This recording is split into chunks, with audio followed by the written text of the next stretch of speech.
After Effects makes it simple to create multiple layers in a composition to create your graphics. But what most people don't understand is there are different kinds of layers within an After Effects composition. To show you what I mean, let's look down the timeline panel.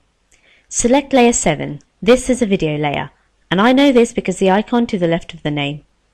Notice there are different icons for the different layers, like this icon here is an Illustrator icon. This was created from importing an external Illustrator file. The T layer, this is a text layer, and this is also known as synthetic layer, because this is created solely from within After Effects. Now, synthetic layers have an interesting property, and that's the fact that they only exist within a composition. Let's see what that actually means. With layer 7 selected, our top video fill layer, go ahead and control click or right click on the layer to pop up this contextual menu.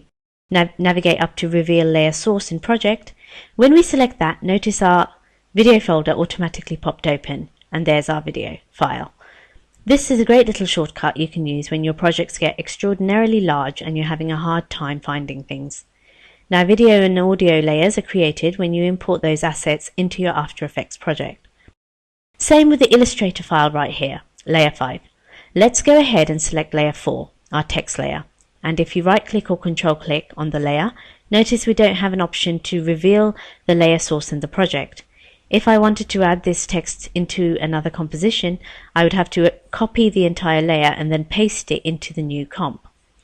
Now let's look at layer solids. Layer 3 is a layer solid, so let's go ahead and select it, and you guessed it. Right click and reveal layer source in project. Notice when we did that, it automatically selected this cyan number 4. What's interesting is the fact that I could go ahead and add this solid into my composition if I wanted to. So drag that down between layer 6 and 7, and notice now we have this kind of cool color background behind our text. I'm just going to move that down in the comp window by clicking on it and dragging it down a little bit. There we go, that's a little bit better.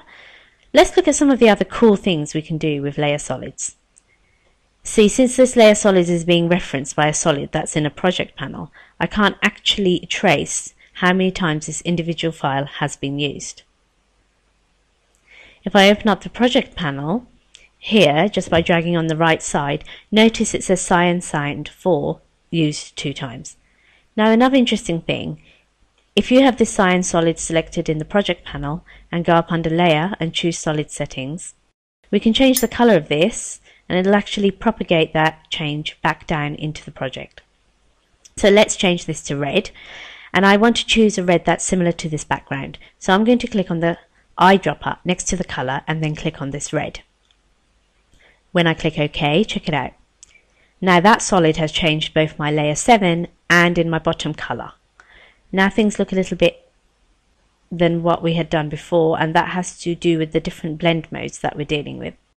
So I want to undo that last change by just going up under Edit and choosing Undo Solid Settings. But as you can see, for a layer that's created within After Effects itself, like a layer solid, you can literally use that like any other piece of source footage, like a video layer or a Photoshop or Illustrator layer. Now the last kind of layer I want to cover is called an adjustment layer. We haven't really used one yet, but it's one of my favorite layers in After Effects. To create an adjustment layer, all we have to do is go up under the layer panel, choose New and choose Adjustment Layer. Now, Adjustment Layer allows you to apply an effect to that layer, and then any layers that exist below that layer will have the effect applied. So it's kind of a neat way to save yourself time rather than applying the same effect to multiple layers. You can just use an adjustment layer. So let's go up and choose Effect, Blur, and choose Fast Blur.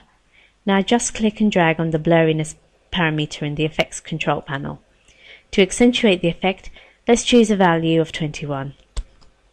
Now go ahead and click on the adjustment layer in your timeline panel and move it down before the swoop lines, Illustrator files, or between layers 6 and 7.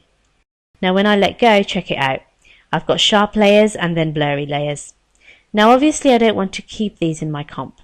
So let's select layer 6 and just press delete on your keyboard to get rid of it.